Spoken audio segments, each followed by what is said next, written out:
यशोमती मैया के नंद लाला।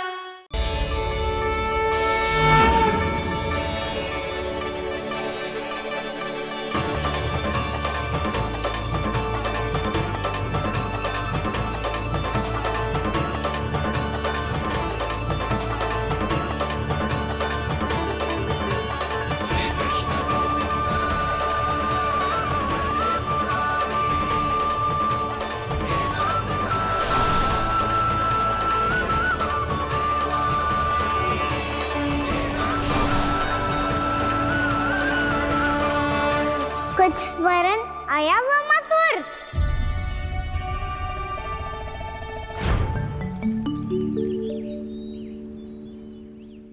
बहुत समय पहले की बात है, बहुत बड़े भूमाकर राज करते थे तुम्हें मान राजा भीमम के नाम से जाना जाता था। सब कुछ था तुम्हारे पास, पर शांति नहीं थी। इसीलिए शांति की खोज में अपना संपूर्ण राज अपने पुत्रों को सौंप कर मलय पर्वत की ओर चल दिए। अनेक वर्षों की तपस्या के बाद तुम्हारे तप की कीर्ति चारों ओर फैलने लगी और फिर सच्चे तपस्वी के रूप में तुम्हारी ख्याति से प्रभावित होकर महर्षि उलट तुमसे भेंट करने आए। राजा भीमरथ, आपने ईश्वर की प्राप्ति के लिए सब कुछ छोड़ दिया, पर अपना अभिमान नहीं छोड़ पाए। इसीलिए मेरे आगमन पर सम्मान के साथ खड़ा होना तो दूर, मेरा अभिवादन भी नहीं किया। अभिमान तपस्वी का गुण नहीं होता है राजन, अभिमान राक्षसी गुण है। इसलिए मैं आपको श्राप देता हूँ कि आप अगले जन्म में एक राक्षस के रूप में जन्म लेंगे, एक राक्षस के रूप में जन्म लेंगे। मुझे क्षमा कर दीजिए महर्षि, मैंने जानबूझकर आपका अपमान नहीं किया है। मैं तो यहाँ पर शांति की खोज में आया था। अपने भीतर के संसार में गहरे सोच विचार में डूबा हुआ था मैं। मुझे क्षमा कर दीजिए महर्षि, मुझे क्षमा कर दीजिए। अपनी भूल का आभास प्रायश्चित की ओर पहला पग होता है। मैं अपना श्राप तो वापस नहीं ले सकता, परंतु आपको एक वचन अवश्य दे सकता हूँ। जब भी प्रभु नारायण का अवतार होगा, आपको उचित समय पे वो वरदान देंगे जिसकी आप लंबे समय से प्रतीक्षा कर रहे हैं।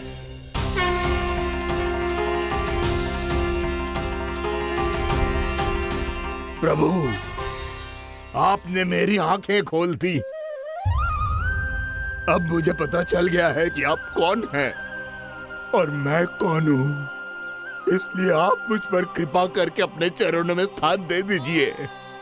मुझे वो शांति प्रदान कीजिए जिसकी खोज में मैं वर्षों से भटक रहा हूँ। शांति तो मोक्ष में ही है, इसीलिए मैं तुम्हें मोक्ष का वरदान देता हूँ।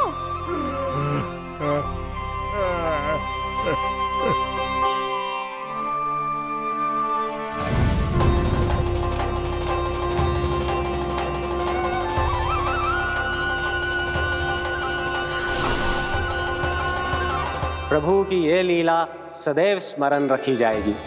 इस स्थान को इनका आशीर्वाद मिलेगा और इस कंदरा को व्योमासुर की कंदरा के रूप में पहचाना जाएगा। भविष्य में अनेक ऋषि मुनियों की शरण स्थली बनेगी ये कंदरा।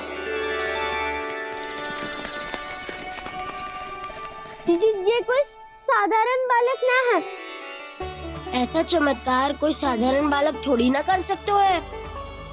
तुम सत्य कह रहे थे बलराम, गाना सच्ची में भगवान ही है।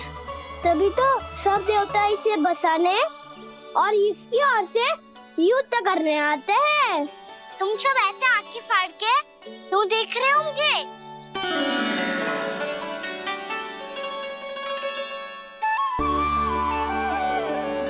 बलराम, तुम बलवान हो और कान्हा भगवान है। दूर दूर तक कोई दिखाई न दे रहा है, ना जाने किस हाल में होंगे बालक। कहीं हम ही तो मार्ग ना भटक गए शीघ्रता के चक्कर में। अब तो एक पग भी ना चलो जा रहे हो। जल, किसी के पास जल है क्या?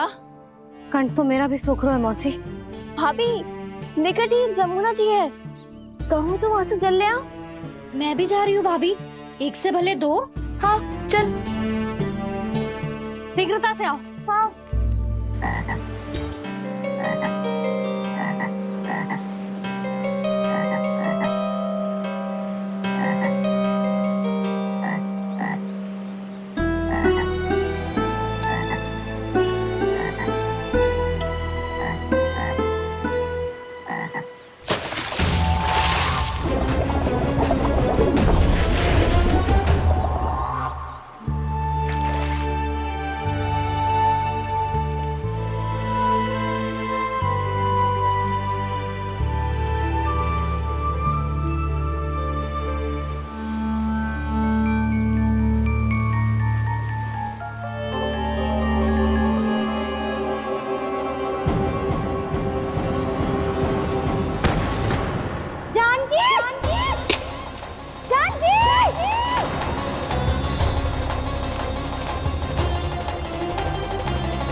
जानकी, जानकी, क्या होगा इसे? देखो ना जी, अब छलिया की सूचना मिलते ही हम सब बालकों को ढूंढने चली गई और ढूंढते ढूंढते सबको बहुत प्यास लगी आई जी। तो जानकी जमुना जी की नदी से जल लेने गई और उसने जमुना जी का पानी पिया और उसकी जेदशा हो गई। बालक कहाँ है? वो ठीक तो है ना? ऊपर से सब ठीक है, पर भीतर से बहुत भयभीत है सब। जानकी तो बिल्कुल नीली पड़ गया है, लग तो है विष फैल गया है इसका पूरे तन में। मथुरा के सर्वश्रेष्ठ विदेश जी को बुलाए गए हैं उसके उपचार के लिए। जैसे ही इसने जल को मुंह से लगाया, ये गिर पड़ी। चटपटाने का अवसर भी ना मिलो। हाँ वैद्य जी, और निकटी मृत पशु भी पड़े हुए थे। हाँ, मैंने भी अस्थियां देखी थी। इसका तो यही अर्थ हो सकता है कि समस्या वहाँ के जल में ही हो। वैद्य जी, आप रोगी की नाड़ी पे ध्यान दो ना। जे गोपिया क्या कह रही है उसे सुनने की आवश्यकता ना है। जब तक विष के कारण का पता नहीं चल जाता, हम उपचार कैसे कर सकते हैं रानी जी? जी, वो निकट ही यमुना जी में एक विशेष क्षेत्र है, जे सब उसी के जल की बात कर रहे हैं। तब तो ऐसा भी हो सकता है कि किसी विषैले सर्प के काटने का प्रभाव हो। पर सर्प के काटने का चिन्ह ना है उसके तन पे। सर्प जब काटता है तब उसके दांत के चिन्ह बन जाते हैं। मुझे पता है, बड़े बड़े सर्प को काटते हुए देखो है मैंने। एक दिन अब बस कर उज्जवल, ये बड़ी बड़ी हाँकने का समय ना है। पर यदि सर्प ने ना काटा है, फिर जानकी की ये दशा किसने की? अवश्य किसी राक्षस ने की होगी। नाना, कोई विषैला पशु भी तो हो सकता है, या अवश्य किसी महाविषैले सर्प के विष से हुआ है। सर्प ने भले ना काटा हो, लेकिन यह अवश्य ही किसी महाविषैले सर्प के विष के कारण हुआ है। कालिया नाग। कालिया नाग?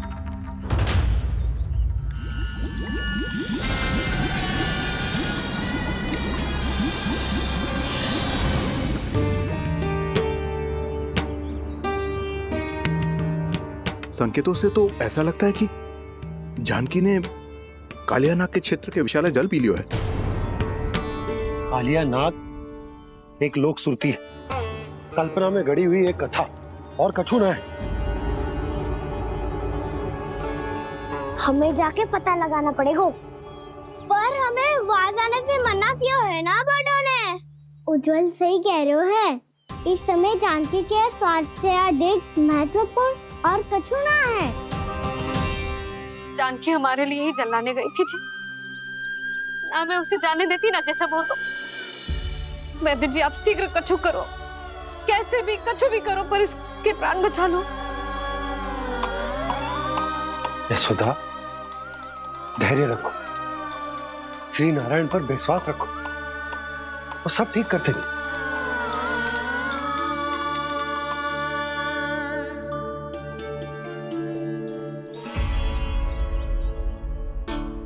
विष की काट की मेरे पास जितनी जड़ी बूटी थी मैंने सब अर्क बना के पिला दी, पर इसकी दशा में अभी तक कोई सुधार नहीं दिख रहा है। यह अंतिम जड़ी बूटी है, अगर इससे भी चमत्कार नहीं हुआ तो फिर जो नारायण की इच्छा।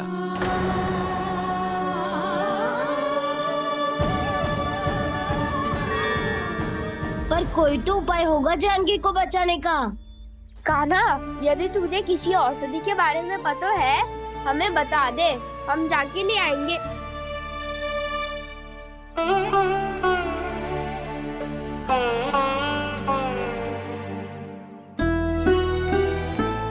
हे नारायण, हे प्रभु, मेरी जानकी के प्राण बचा ले प्रभु। क्या तो मैं अपने आप को कभी क्षमा न कर पाऊंगी। ये सारी मेरे ही कारण बनाई थी। उसकी रक्षा करो प्रभु, मेरी पुकार सुनो। कान्हा, तूने हमें बकासुर से बचाया था ना? और बकासुर से भी तो, और छलिया से भी तो तूने ही बचाया था ना हमें। क्या ऐसा कोई उपाय ना है जानकी को बचाने का? धनवंतरी,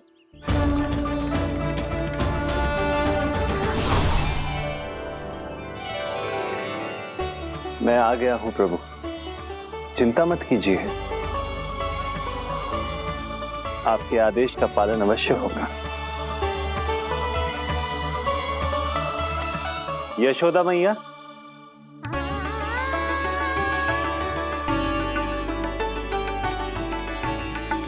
मैया आपको कोई पुकार रहा है।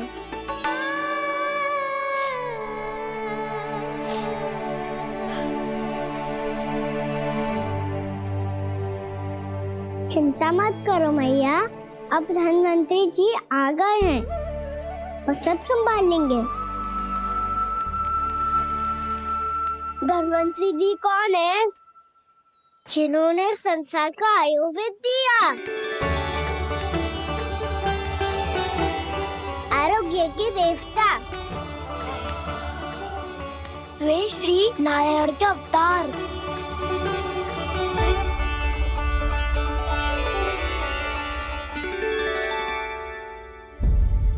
मुझे पता चला है कि आपको वेद की आवश्यकता है।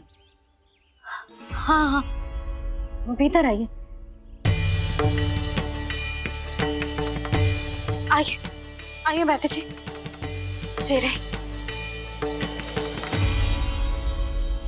मथुरा का सर्वश्रेष्ठ वैद्य अर्थात मैं यहाँ आ चुका हूँ और रोगी को जितनी औषधि की आवश्यकता थी सब दे चुका हूँ। निश्चित रूप से आपने विष की काट के लिए बहुत ही उत्तम अर्क तैयार किया है, इसीलिए किसी और वैद्य की आवश्यकता नहीं है। किंतु आप अकेले कितना कुछ करेंगे वैद्यराज, मुझे अपना सहायक ही बना लीजिए। पर जो करना था मैं पहले ही कर चुका हूँ।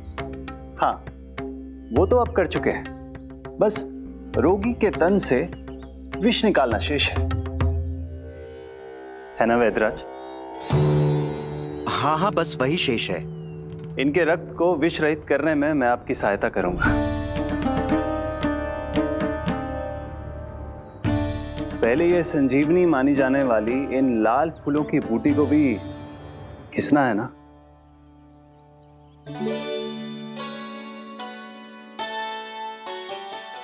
हाँ हाँ, तुम सही कह रहे हो, इसे अच्छे से घिसो।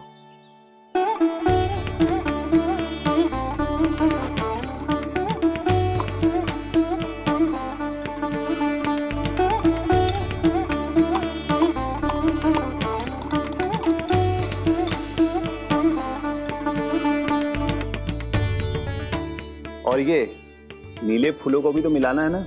हाँ हाँ, अच्छे सहायक बन सकते हो तुम, ऐसे ही श्रम करते रहो।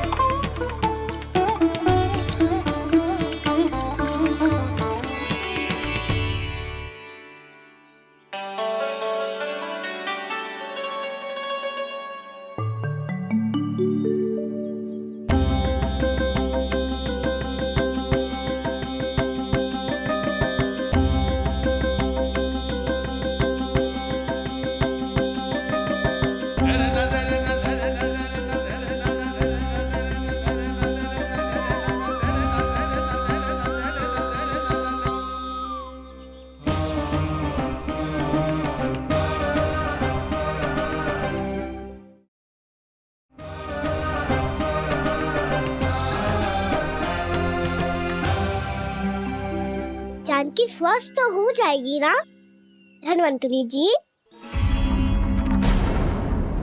धन्वंतरी? प्रभु, अब मैं क्या करूं? आपने तो स्वयं ही मेरी पहचान उजागर कर दी। जी क्या करो कान्हा? आप सब ऐसे क्यों देख रहे हो? भैया कहती है ना, सभी वैद धन्वंतरी जी का ही रूप होते हैं। वाह कृष्णा, चतुर तो हो तुम। वैसे वास्तविक धन्वंतरी मैं हूँ। मेरा अर्थ है वास्तविक वैद्य मैं हूँ। ये तो मेरा सहायक है। मुझे पूरा विश्वास है बिल्कुल ठीक हो जाएगी। वैसे ही थोड़े ना मुझे मथुरा का सर्वश्रेष्ठ वैद्य कहते हैं लोग।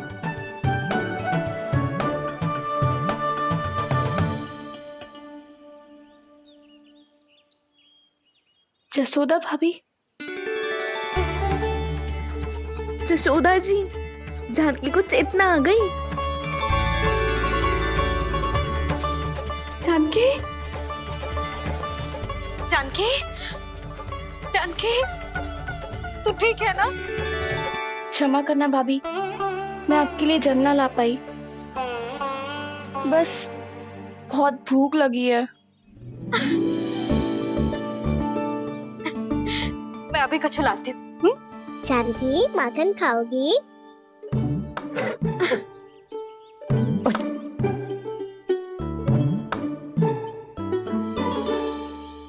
आजा, तू ही खिला दे लल्ला।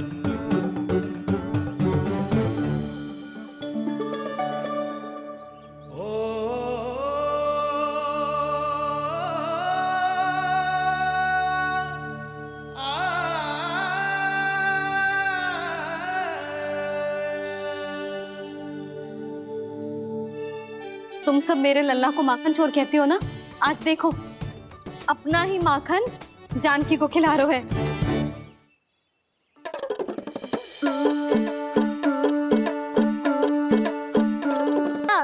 सदैव तुम हम सबकी सेवा करती हो, आज मैं तुम्हारी सेवा करूंगा। जानकी की जिज्ञासा तब हुई जब जय यशोदा काकी की सेवा कर रही थी, और अब देखो स्वयं भगवान ही इसकी सेवा कर रहे हैं। जानते हो इससे क्या सिद्ध होता है? जो भी यशोदा मैया की पूजा करेगा, अर्थात अपने माता पिता की सेवा करेगा, उनके साथ सम्मान से व्यवहार करेगा, ईश्वर स्वयं उसका ध्यान रखेंगे। कभी धन्वंतरी के रूप में तो कभी स्वयं कान्हा के रूप में। भक्त और भगवान का देखो कैसा ये अनुराग, स्वयं करे सेवा प्रभु, अद्भुत गोपी का भाग्य। प्रभु इन सब पृथ्वीवासियों से कितना घुल मिल गए हैं। ना तो ये प्रभु को भगवान मानते हैं और ना ही प्रभु अपने आप को इनसे सर्वश्रेष्ठ समझते हैं। अपने आचरण से ये सिद्ध कर रहे हैं कि ये सभी में हैं और सभी इनका ही अंश है।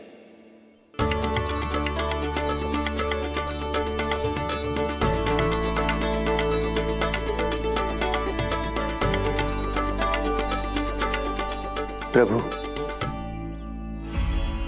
अब मुझे जाने की आज्ञा दीजिए।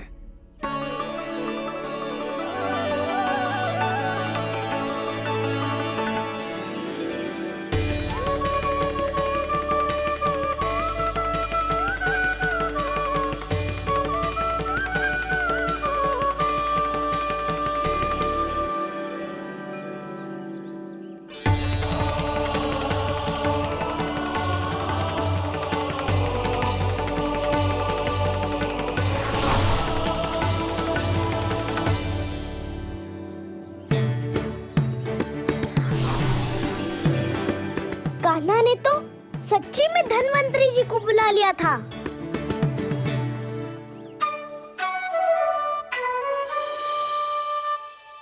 जब से कान्हा का जन्म हुआ है ना, मैं तब से देख रही हूँ, तब से हम पे कोई भी संकट आती है ना, तो अचानक से कोई अपरिचित हमारी सहायता करने आ जाता है।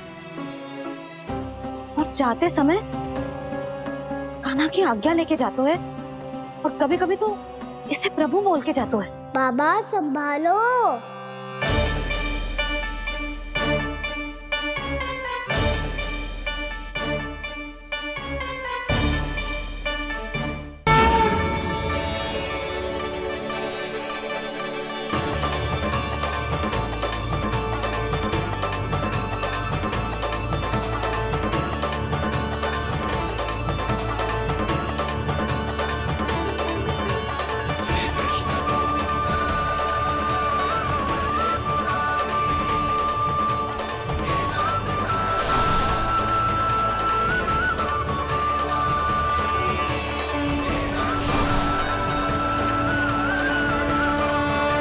कुछ वरन आया वामासुर।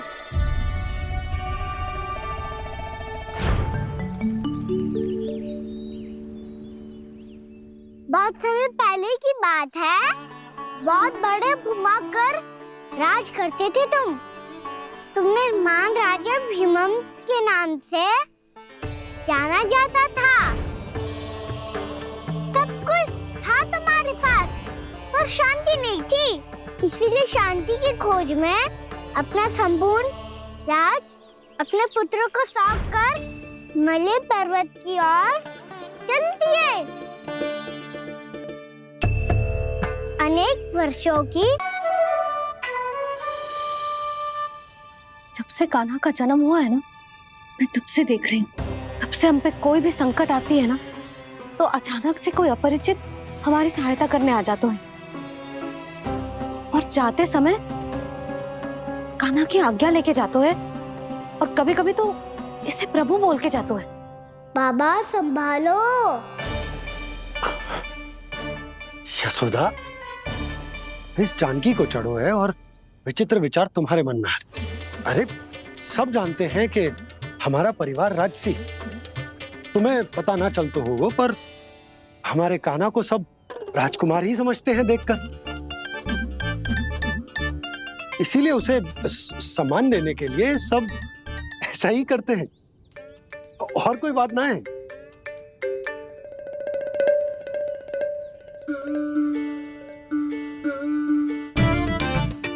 अब जे मेरे लल्ला को ऐसे क्यों घूर रहे हैं? बुरी दृष्टि लगाएंगे क्या? वैद्यराज जी,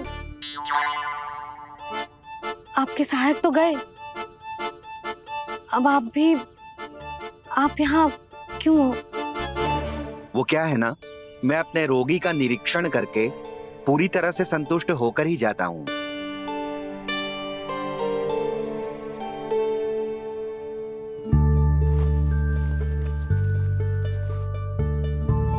हाँ, संकेत तो अच्छे हैं। कल सुबह तक बिल्कुल ठीक हो जाएगी।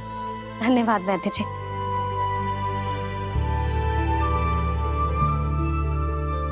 बस तो फिर हम कल पकड़न पकड़ाई खेलेंगे जानकी।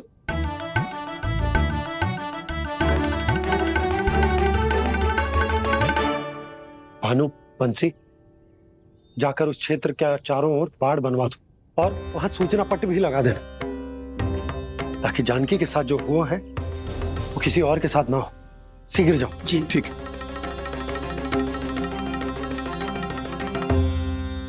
बाढ़ और सूचना पट लगवाने से समस्या का समाधान नहीं होगा बाबा। निर्दोष पशु सूचना पट देखकर भी कुछ समझ नहीं पाएंगे।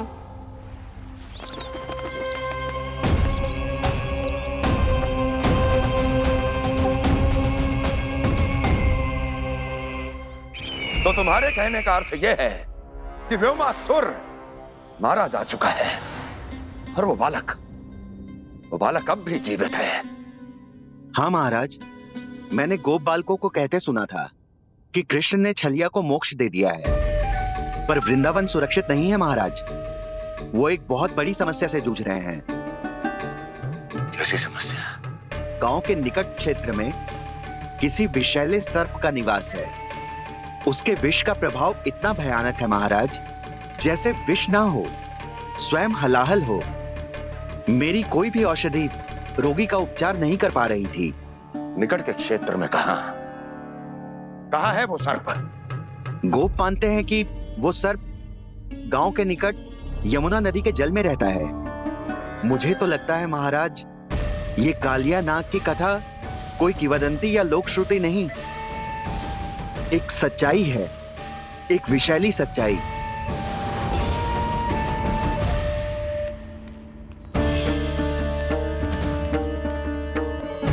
कालिया का सामना करने का समय आ गया है, पर उससे पहले मुझे बुलाना होगा उन्हें।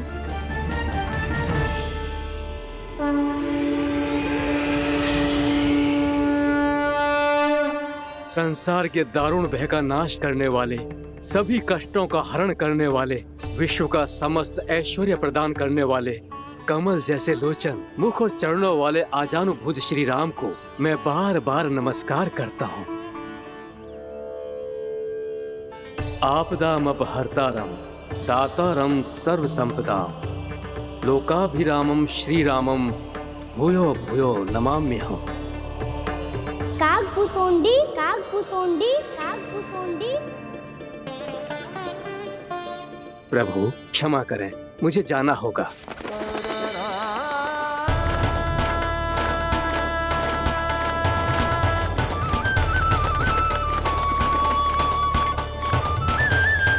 प्रणाम प्रभु।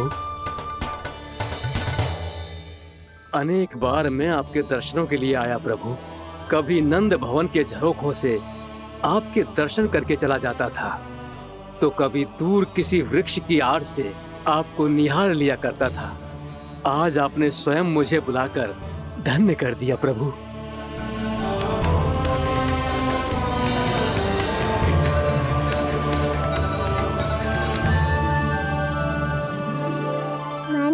यहाँ एक विशेष कारण से बुलाया है। आपके श्राप से इस कालिया नाग को मुक्त करने का समय आ गया है। ये तो बहुत ही उत्तम समाचार है प्रभु। इतने वर्ष बीत गए, मुझे आज भी स्मरण है वो दिन जब मैंने उन्हें श्राप दिया था। अपने क्रोध पर नियंत्रण खोकर बहुत बड़ी भूल कर दी थी मैंने प्रभु। बीती हुई घटनाओं पर दुखी होके कोई लाभ नहीं है। हमें भविष्य की ओर देखना होगा।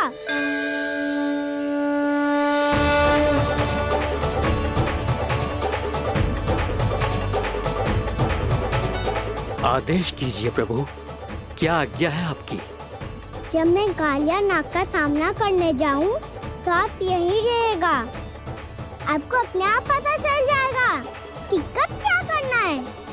और हाँ, लौटते जाते समय नारद मुनि से कहिएगा, वो आकर मुझसे भेंट करे। अवश्य प्रभु, प्रणाम। क्या इसने सच्ची में देवर्षि नारद को बुलाया है? नारायण नारायण। आपको संदेश भेजने की आवश्यकता नहीं थी, आप स्मरण करते और मैं चला आता। तुम्हारा कल्याण हो नारद।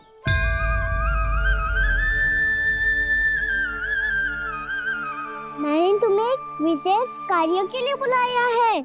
आज्ञा दीजिए प्रभु। तुम्हें एक बार फिर कंस से भेंट करनी होगी। विचार कीजिए महाराज, क्या आप बिना किसी शंका के कह सकते हैं कि कौन सी पंखुड़ी पहली है और कौन सी आठवीं? उस दुष्ट से भेंट करना स्वयं कीचड़ में उतरने के समान है प्रभु। कमल पुष्प प्राप्त करना हो तो कीचड़ में उतरना पड़ता है नारद। आपका आदेश तो मैं स्वप्न में भी नहीं टाल सकता प्रभु। कंस कालिया नाग के बारे में जान गया है, पर वो उसका सामना करने का साहस नहीं कर पाएगा। मैं आतुर हूँ प्राप्ति, मूर्ख नहीं। मेरी बुद्धि फिर नहीं गई है। मैं स्वयं उस कालिया जैसे महाविशैले सर्प के सामने खड़ा हो जाऊं और अपने ही काल को आमंत्रित कर लूं। तो फिर अपने लाभ के लिए उसका प्रयोग करने का कोई और उपाय सोचिए स्वामी। कुछ ऐसा कीजिए कि यमुना नदी का पूरा जल विशैला हो जाए और वृंदावन वासी उसका उपयोग करे, और आपका काल कहलाने वाला वो बालक स्वयं काल के गाल में चला जाए। उत्तम उत्तम सुझाव है प्राप्ति। अब मुझे उस कालिया तक पहुंचने का मार्ग ढूंढना होगा, उसको विवश करने का कोई उपाय ढूंढना होगा, क्योंकि व्यक्तिगत रूप से उससे भेंट करना असंभव है, असंभव। आप सही कह रहे हैं प्रभु। कंस में उतना सामर्थ्य नहीं कि वो कालिया नाग का सामना स्वयं कर सके। वैसे तो कालिया गरुड़ देव का भी सम्मान नहीं करता, तो फिर वो कंस का सम्मान क्यों करेगा भला? नहीं करेगा, पर कंस तुम्हारा सम्मान अवश्य करेगा। नारद तुम्हारी बातें भी सुनेगा और मानेगा भी। ये मेरी योजना का बहुत ही महत्वपूर्ण भाग है। तुम कंस के पास जाओ और कहो कि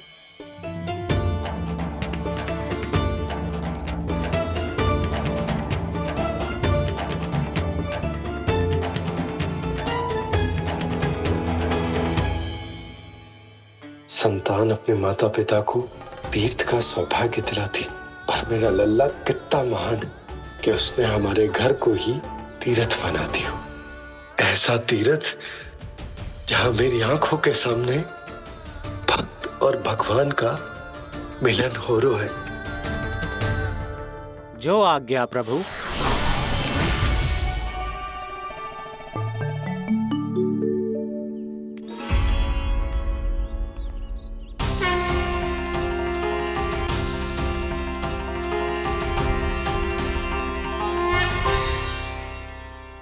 बाबा, कान्हा, ये सब क्या चल रहा है? पहले काग भुसुंडी जी और फिर जे नारद जी। क्या योजना बना रहे हो तुम? कान्हा, बताना लल्ला, क्या सोच रहे तू? कान्हा देख, अगर तुझे अपने बाबा को ना बताना हो ना, अपने भक्त को बता दे। क्या सोच रहे हो लल्ला? क्या करने वाले हो आप?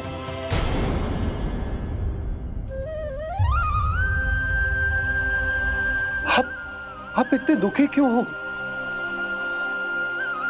कान्हा, कान्हा, क्या होगा? क्योंकि मुझे आभास हो गया है बाबा, समय आने वाला है। कौन सा समय आने वाला है लल्ला? शीघ्र ही सब कुछ बदलने वाला है। भैया को मेरा सत्य पता चल जाएगा बाबा।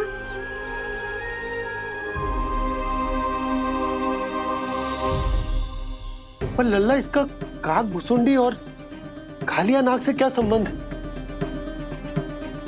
ऐसा क्या हुआ था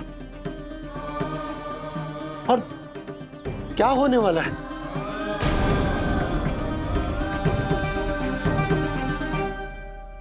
जो होने वाला है बाबा, उसका संबंध उससे है जो सैकड़ों वर्ष पहले हुआ था। महर्षि भृगु के एक वंशज थे वेद शिरोमणि, जो विंध्याचल की पहाड़ियों में साधना कर रहे थे। तभी वहाँ अश्वशिरा नाम के एक दूसरे मुनि आमंत्रण के बिना ही आ गए। कितना सुंदर और शांतिपूर्ण आश्रम है। यहाँ प्रभु की साधना करने में बहुत आनंद आएगा। शीघ्र ही अश्वशिरा मुनि उपस्थिति के कारण होने वाले व्यवधान से बाध्य होकर वेद शिरा मुनि ने अपनी आंखें खोली। कौन हो तुम और यहाँ क्या कर रहे हो? आपके आश्रम में बहुत शांति है मुनिवर। साधना करने के लिए बहुत ही उत्तम स्थान है ये।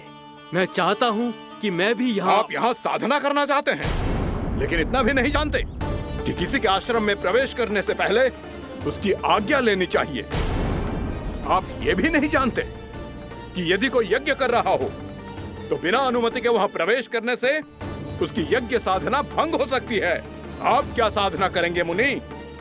आप तो साधना के योग्य ही नहीं हैं। इतना अपमान! एक मुनि के मुख से इतने कड़वे शब्द शोभा नहीं देते। मैं तुम्हें श्राप देता हूँ, जितनी विषैली तुम्हारी जिह्वा है उतने ही विषैले सर्प बन जाओ तुम। और ऐसा सर्प जो सांस भी ले तो निकट का वातावरण दूषित हो जाए। तुम्हारे इस दुस्साहस के लिए मैं तुम्हें श्राप देता हूँ कि तुम अभी इसी क्षण कौवा बन जाओ, और ऐसा कौवा जो कांव कांव करके अनर्गल प्रलाप करता रहे।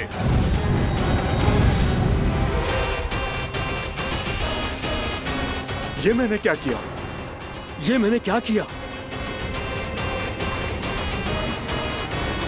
क्रोध के कारण दोनों ने एक दूसरे को श्राप दे दिया।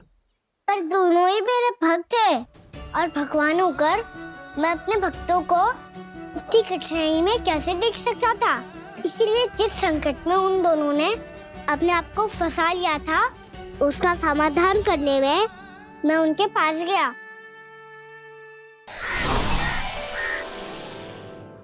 देखिए ना प्रभु, ये क्या हो गया हमसे।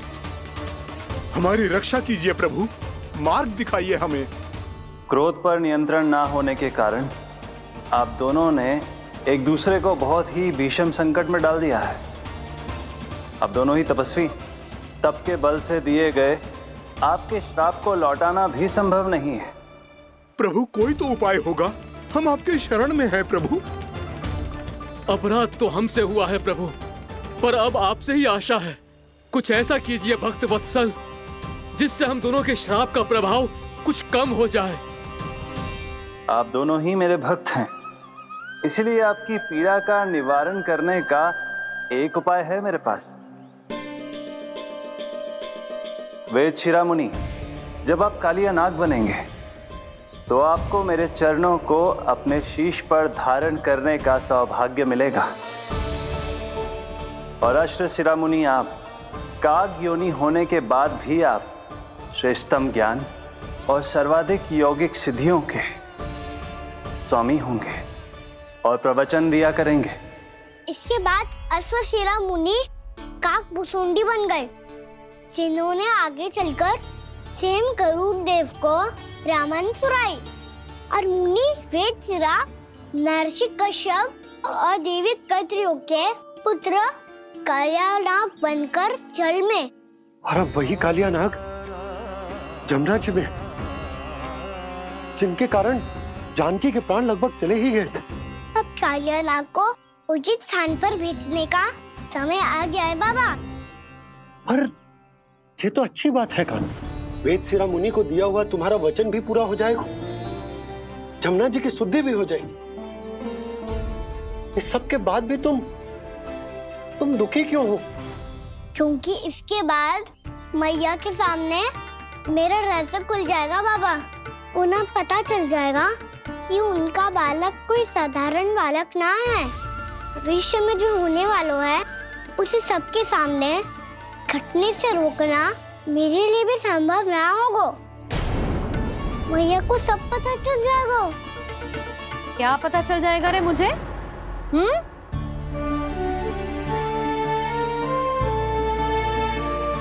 यही कि सबसे अधिक प्रेम मैं आपसे ही करता हूँ। अब बस भी कर, चलो भोजन के लिए बुलाने आई थी तुम दोनों को। भूखा थोड़े ना रहने दूंगी अपने लल्ला को, मेरा लल्ला दुर्बल हो जाएगा ना। आप खिलाओगे तो ही खाऊंगा। हाँ ठीक है, मैं ही खिलाऊंगी। अब चल, आओ जी चल।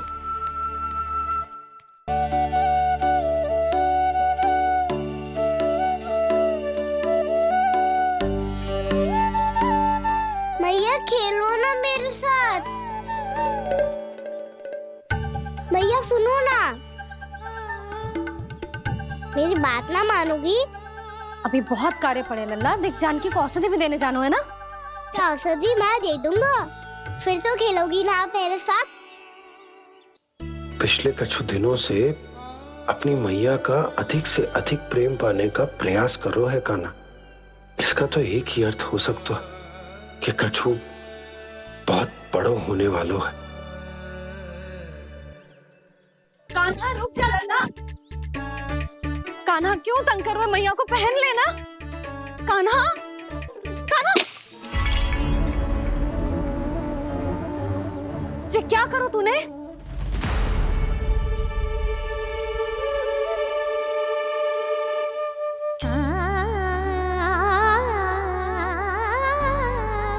अच्छा ठीक है, अब मुंह लटकाने की आवश्यकता ना है। ये ले।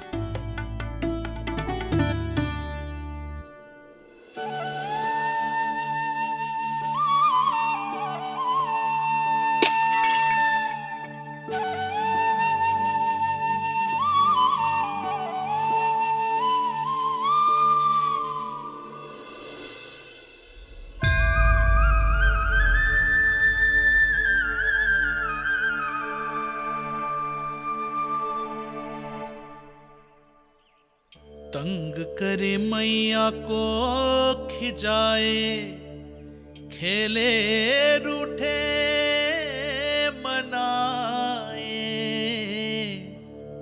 लीला अनोखी करके शरारत, कान्हा दंड भी पाए।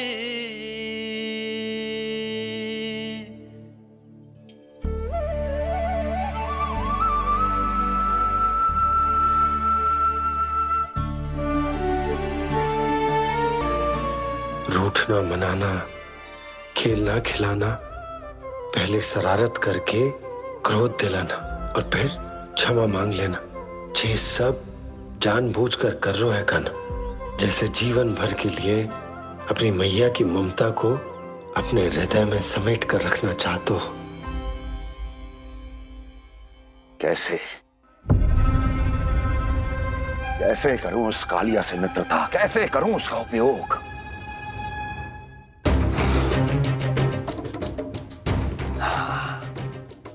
उस पर आक्रमण कर देता हूं और उसे किसी ना किसी तरह से यह विश्वास दिला देता हूं कि यह आक्रमण उस विष्णु अवतार ने किया है। फिर वो क्रोध में आकर सारे वृंदावन वासियों को अपने विष से समाप्त कर देगा। उचित है, ये उचित है। नारायण हरि, नारायण हरि।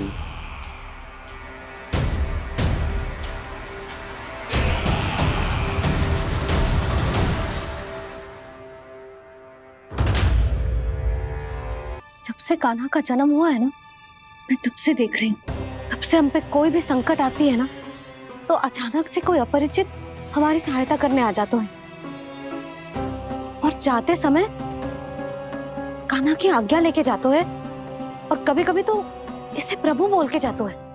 बाबा संभालो। यशोदा, इस जानकी को चढ़ो है और विचित्र विचार तुम्हारे मन में है।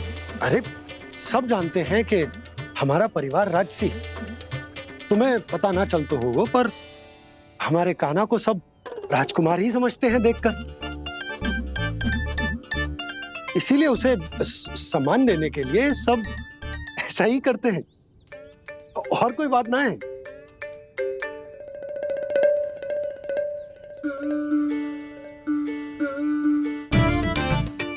अब जे मेरे लल्ला को ऐसे क्यों घूर रहे हैं? बुरी दृष्टि लगाएंगे क्या? वैद्यराज जी, आपके सहायक तो गए, अब आप यहाँ क्यों? वो क्या है ना, मैं अपने रोगी का निरीक्षण करके पूरी तरह से संतुष्ट होकर ही जाता हूँ।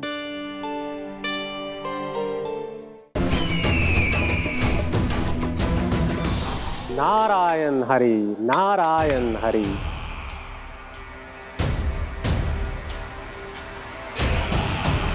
प्रणाम देवर्षि। किस योजना में कितना लाभ है और कितनी हानि, यह आंकलन करते करते थक गए होंगे मथुरा नरेश। देवर्षि, आज मेरा ध्यान कैसे आ गया आपको? आप तो सदैव ही मेरे ध्यान में रहते हैं महाराज कंस। सत्य तो यह है कि मथुरा में जो भी हो रहा है मुझसे छिपा हुआ नहीं है। मैं जानता हूं कि आप किसी भी असुर को वृंदावन क्यों ना भेजें, और वो असुर कितना भी शक्तिशाली क्यों ना हो, कृष्ण का सामना नहीं कर पाता। या तो पराजय स्वीकार करके आपके पास लौट आता है, या तो फिर वीर गति को प्राप्त हो जाता है।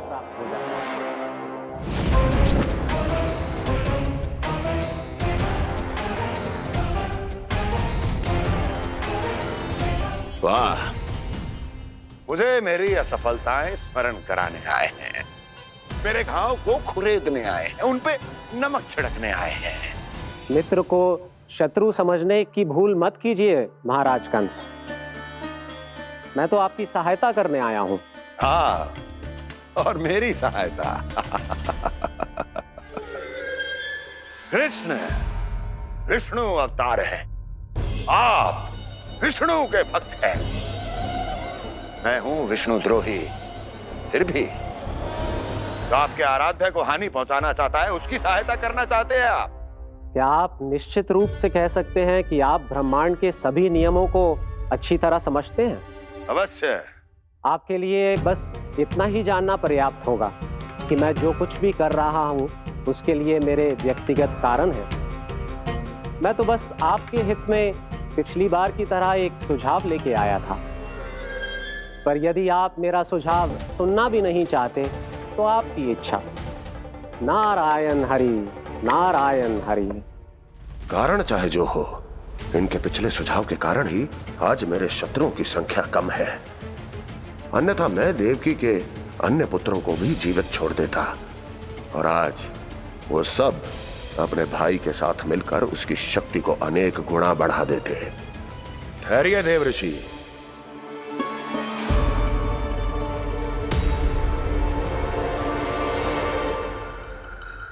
बताइए, क्या सुझाव है आपके पास? मेरे सुझाव का नाम है कालिया नाग।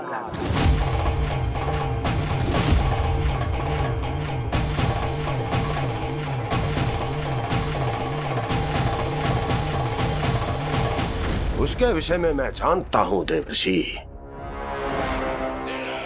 तो समस्या यह है कि मैं स्वयं उससे मिलने नहीं जा सकता, उससे भेंट नहीं कर सकता। उस कृष्ण की हत्या के लिए उसको वृंदावन जाने के लिए तैयार नहीं कर सकता। तो मत जाइए उसके सामने, और ना उसे भेजिए कृष्ण के सामने। हर बार आप किसी न किसी असुर को अपने शत्रु के क्षेत्र में भेजते हैं, जहां शत्रु उसका सामना करने के लिए पूरी तरह से तैयार होता है और आपका असुर मारा जाता है। इस बार शत्रु को युद्ध स्थल चुनने का अवसर मत दीजिए महाराज। इस बार योजना का जाल ऐसे बुनिए कि कृष्ण स्वयं उसके पास जाने के लिए विवश हो जाए। कालिया नाग स्वयं काल है, मृत्यु का दूसरा नाम है। उसके विष का उपयोग अपने लाभ के लिए कीजिए महाराज। वैसे कालिया के विष की अधिकता का अनुमान तो होगा ही आपको।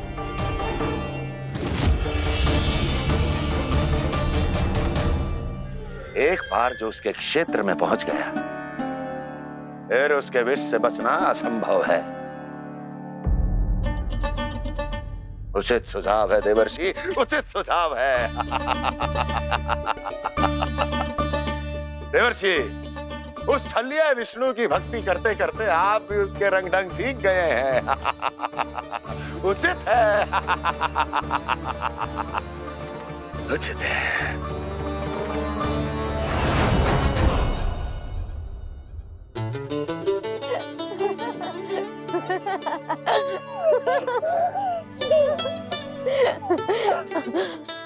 बस बस, बहुत आनंद ले लियो लला।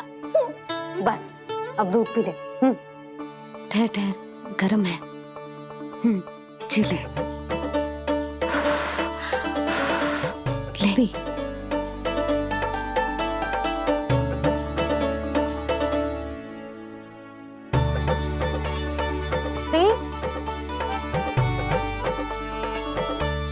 मैं ना होती तो ना जाने क्या होता तेरा।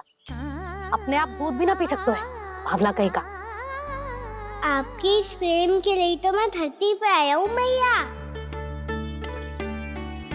मैं भी यही सोच रहा हूँ यशोदा, कि तुम ना होती तो मेरा क्या होता। इसी बात पे थोड़ा दूध और कजू खाने को दे दो। अरे मैं तो भूल ही गई। तनिक ठहर जाओ जी, दूध पी लेना तो आपके लिए भी कछु ले आती हूँ।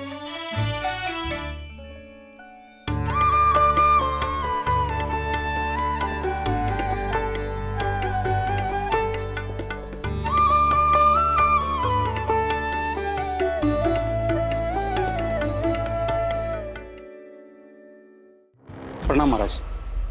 आपकी आज्ञा के अनुसार बिल्कुल वैसा ही पत्र तैयार किया है जैसा आप चाहते थे।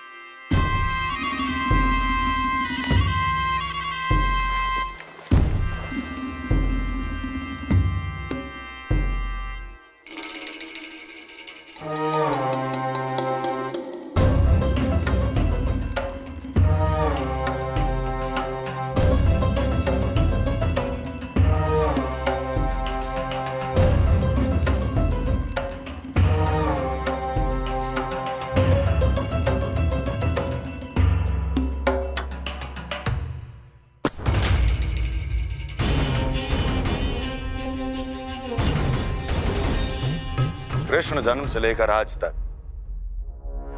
ये मेरी सबसे महत्वपूर्ण योजना है। इसका सफल होना निश्चित है दूत, किंतु केवल वही करना जैसा मैंने कहा है। जाओ।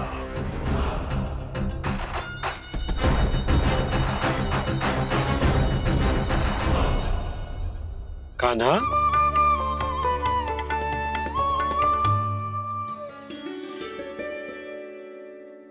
क्या होगा? बाबा, मैं चाहता हूँ कि मैया की स्वमता क्रिस्टल फ्रेम की वर्षा मुझ पे सरतेव ऐसे होते रहे। वो तो होती रहेगी लल्ला। अपने लल्ला के लिए किसी मैया का प्रेम कभी कम हो सकता है भला? नंदराज, वो मथुरा से एक दूत आयो है महाराज कंस का राजपत्र लेके।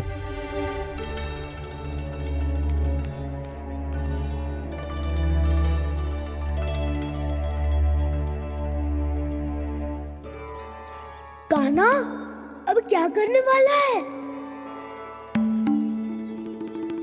तेरे बाबा कहाँ गए? हाँ?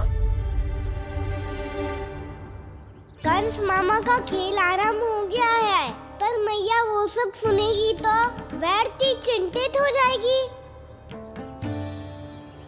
बस थोड़ा बाहर गया मैया, कछु खा लिए से। बाहर इस समय? मैया, क्या होगा? मैया देखो ना, पीठ पे कुछ हो रहा है। मेरा हाथ ना पकड़ो, आप करो ना। यहाँ? क्षमा करना मैया, पर अभी बाबा को ही संभालने दो ये सब। कहिए, क्या संदेश लाए हैं आप?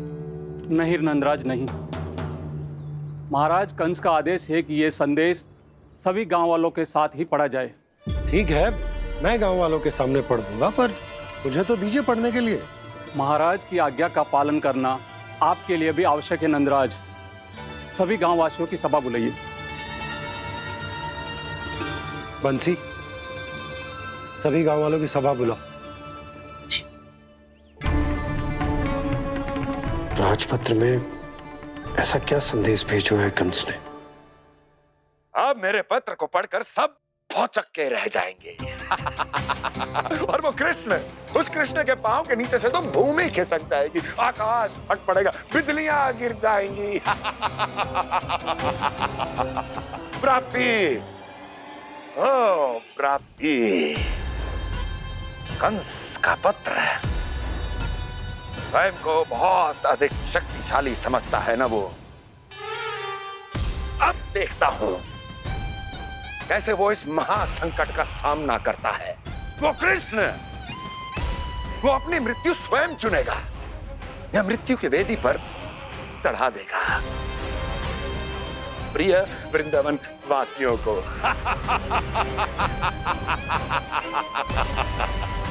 अब आएगा आनंद प्राप्ति, अब आएगा आनंद। सबको इकट्ठा करवा के ही पढ़वाएगो। अवश्य ही कोई विशेष संदेश दिया होगा कंस ने। मैं भी यही सोच रही हूँ सुलक्षणा जी, कछु ना कछु तो विशेष है, और जे हो क्या सकता है?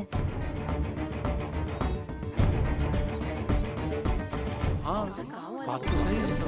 ऐसा क्या हो सकता है?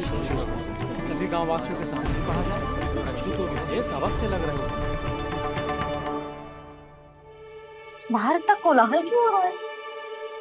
मैया, मैया, अब क्या होगा? मैया देखो ना, सर पे कछु हो रहा है। लल्ला, नारायण ने तुझे हाथ दिए है ना? पीठ की बात अन्य थी। अपने सिर की सेवा स्वयं कर। सर पे तो हाथ पहुंच रहा है ना?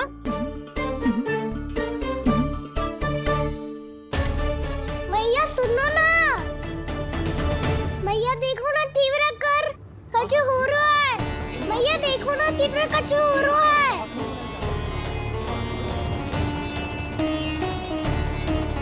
सब लोग आ चुके हैं, अपना संदेश सुनाइए आप। गोपराज नंद और सभी वृंदावन वासियों को सूचित किया जाता है कि मथुरा अधिपति और आप सभी के महाराज कंस ने कल सुबह भव्य पूजा का आयोजन किया है। इसके लिए राज्य को वृंदावन के क्षेत्र के निकट यमुना नदी के मध्य में खिलने वाले 1 कोटि कमल के पुष्पों की आवश्यकता है। इसीलिए आप सभी को यह आदेश दिया जाता है कि ये सभी कमल के पुष्प प्रथम पहर से पहले राजसभा में पहुंचा दिए जाए। वो भी प्रथम पहर से पहले कैसे हो सकता है? यदि आप ऐसा करने में असफल रहे तो इसे राज आज्ञा का उल्लंघन माना जाएगा और राजद्रोह के आरोप में आप सभी को कड़े से कड़ा दंड दिया जाएगा। स्मरण रहे, यदि कल की पूजा में इन 1 कोटि कमल के पुष्पों का ना पहुंचने के कारण कोई व्यवधान आया तो समस्त वृंदावन वासियों को दोषी माना जाएगा और पूरे गांव को निवासियों सहित धूल में मिला दिया जाएगा। कल प्रथम पहर तक का ही समय है आप सबके पास।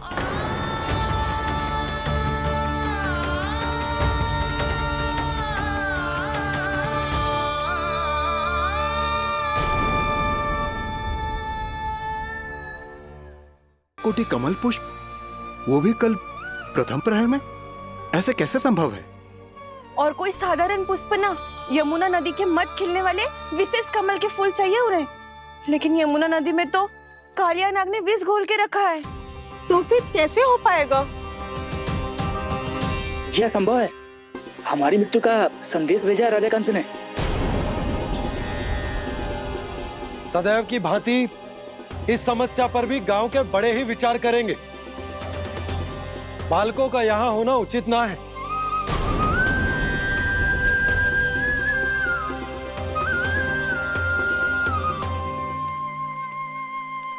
लल्ला, ले जे गेंद ले, जा अपने सखाओं के साथ खेल। सुबह उज्जवल, मधुमंगल वसंता, देखो मैया ने क्या दिया है। चलो खेलें, बहुत आनंद आएगा आज।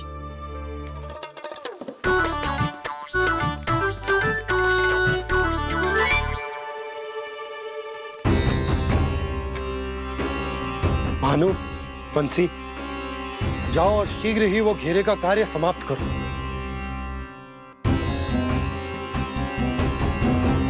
पर कछु ना कछु तो करना पड़ेगा ना। पर हम कर ही क्या सकते हैं? पुष्प लाने को और कोई उपाय है भी तो ना। मैं चला जाऊंगा जमुना जी में। वैसे भी मेरे जीवन के कितने दिन शेष बचे हैं। गांव के लिए, समाज के लिए कुछ करके मरूं, तभी तो शांति मिलेगी। ना काका, यदि आप उस विषैले जल में छलांग लगा भी दोगे, किंतु 1 कोटि कमल पुष्प एकत्रित कर पाना आपके लिए संभव ना है। इससे अच्छा है कि मैं चला जाऊं। यदि मैं मर भी गया तो मेरे पीछे रोने वाला कोई ना है। किसी को कहीं जाने की आवश्यकता ना है। गोप नरेश होने के नाते ये मेरा कर्तव्य है कि मैं आप सबकी रक्षा करूं। नंदराज, आपको जाना है तो जाओ। हरिया, काका, भैया सब चले जाओ। लेकिन आपको पता है वहाँ का जल कितना विषैला है। आप लोग एक क्षण भी जीवित नहीं रह पाओगे।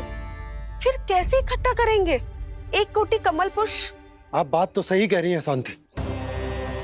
उस दुष्ट कंस ने ऐसी मांग रख के हम सबको फंसा दिया। हम में से कोई भी क्यों ना चला जाए और इस संकट का समाधान ना निकले को। कौन सा खेल खेलें? गेंद पकड़ खेलते हैं।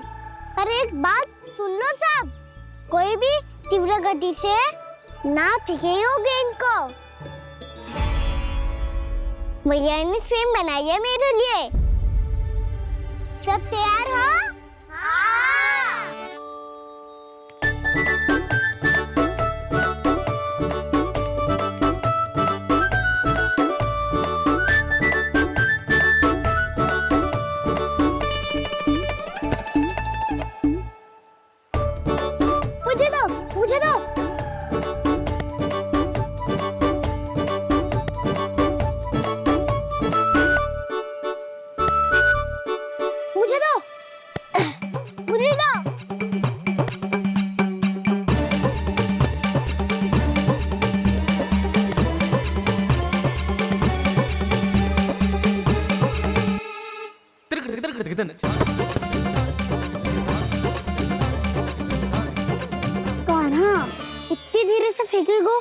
तो कैसे आनंद आएगा? थोड़ा बल लगा के फेंक। हाँ कान्हा, हम अभी बड़े हो गए हैं, तू अब भी छोटे बालकों की तरह फेंक रहे है।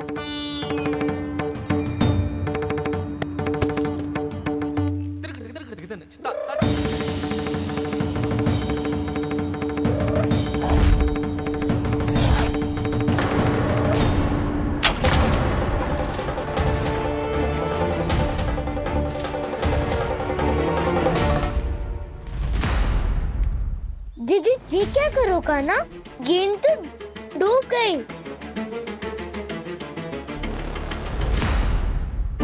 अच्छा, तो ये सब इसकी योजना का भाग था ताकि ये कालिया का सामना कर पाए। तुम सबने तो कही थी तीव्र गति से फेंको, देखो फिकवा दी ना मेरी गेम। मुझसे नदी में तो मुझे जाके लानी पड़ेगी। रुक जा कान्हा, रुक जा कान्हा। जी क्या बोल रहे थे कान्हा? इसमें तो बहुत संकट है। कोई भी संकट मेरी मैया का उपहार खोने से बड़ा ना है। बहुत प्रेम से बना के उन्होंने दी थी। हे नारायण, कोई उपाय समझ में ना आ रहा है। मैया, अब कैसे करेंगे हम अपने गांव की रक्षा? कीड़े पड़ेंगे उस दुष्ट को।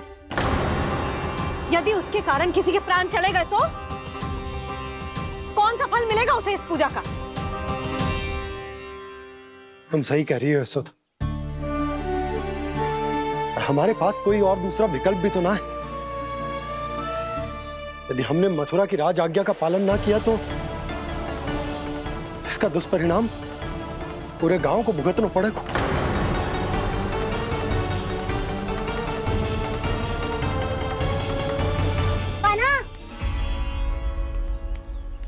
हमें पता है कि तू भगवान है, दिव्य है, बहुत शक्ति है तुझ में, पर फिर भी हम तुझे विषैले जल में ना जाने दे सकते। कुछ होगा तो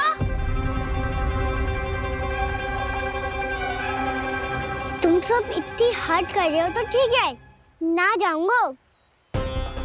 गेंद कहाँ गिरी है, कितनी दूर गई है, ये तो देख लो। आके उसे बाहर निकालने का कोई उपाय ढूंढता हूँ।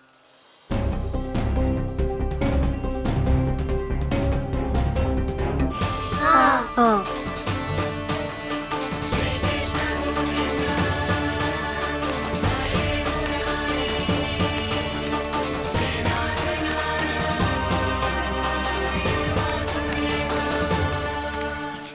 कान्हा की ये लीला तो समझ ही नहीं आ रही।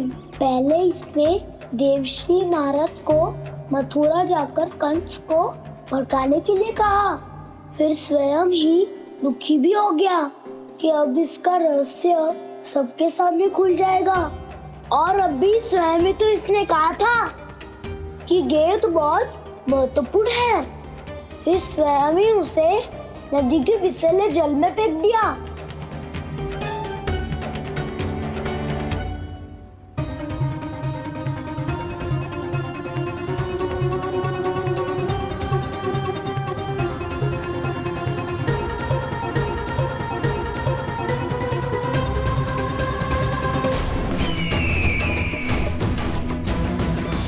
नारायण हरि, नारायण हरि।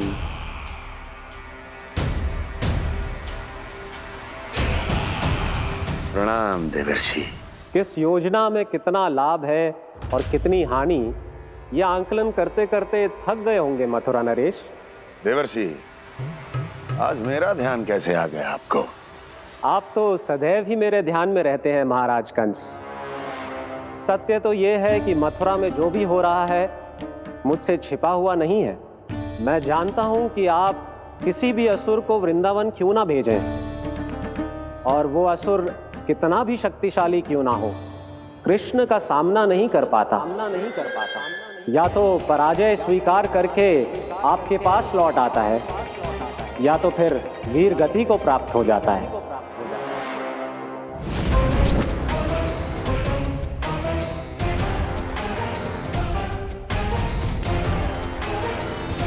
वाह, मुझे मेरी असफलताएं स्मरण कराने आए हैं, मेरे घाव को खुरेदने आए हैं, उन पे नमक छिड़कने आए हैं। मित्र को शत्रु समझने की भूल मत कीजिए महाराज कंस। मैं तो आपकी सहायता करने आया हूं। हाँ,